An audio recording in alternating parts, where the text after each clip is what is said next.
16-ാം സങ്കീർത്തനം. ദാവീദിൻ്റെ സ്വർണ്ണഗീതം. ദൈവമേ, ഞാൻ നിന്നെ ശരണമാക്കിയിരിക്കയാൽ എന്നെ കാത്തുകൊള്ളണമേ. ഞാൻ യഹോവയോട് പറഞ്ഞത്, നീ എൻ്റെ കർത്താവാകുന്നു. നീ ഒഴികെ എനിക്ക് ഒരു നന്മയുമില്ല. ഭൂമിയിലെ വിശുദ്ധന്മാരോ അവർ എനിക്ക് പ്രസാദമുള്ള ശ്രേഷ്ഠന്മാർ തന്നെ. അന്യദേവനെ കൈക്കൊള്ളുന്നവരുടെ വേദനകൾ വർദ്ധിക്കും. അവരുടെ രക്തപാനീയ ബലികളെ ഞാൻ അർപ്പിക്കയില്ല. അവരുടെ നാമങ്ങളെ എൻ്റെ നാവിന്മേൽ എടുക്കുകയുമില്ല. എൻ്റെ അവകാശത്തിൻ്റെയും പാനപാത്രത്തിൻ്റെയും പങ്ക് യഹോവ ആകുന്നു. നീ എനിക്കുള്ള ഓഹരിയെ പരിപാലിക്കുന്നു. അളവുനൂൽ എനിക്ക് മനോഹരദേശത്ത് വീണിരിക്കുന്നു.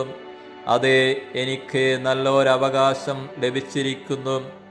എനിക്ക് ബുദ്ധി ഉപദേശിച്ചു തന്ന യഹോവയെ ഞാൻ വാഴ്ത്തും.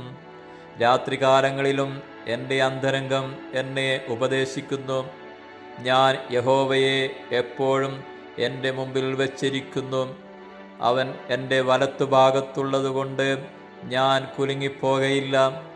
അതുകൊണ്ട് എൻ്റെ ഹൃദയം സന്തോഷിച്ച് എൻ്റെ മനസ്സ് ആനന്ദിക്കുന്നു.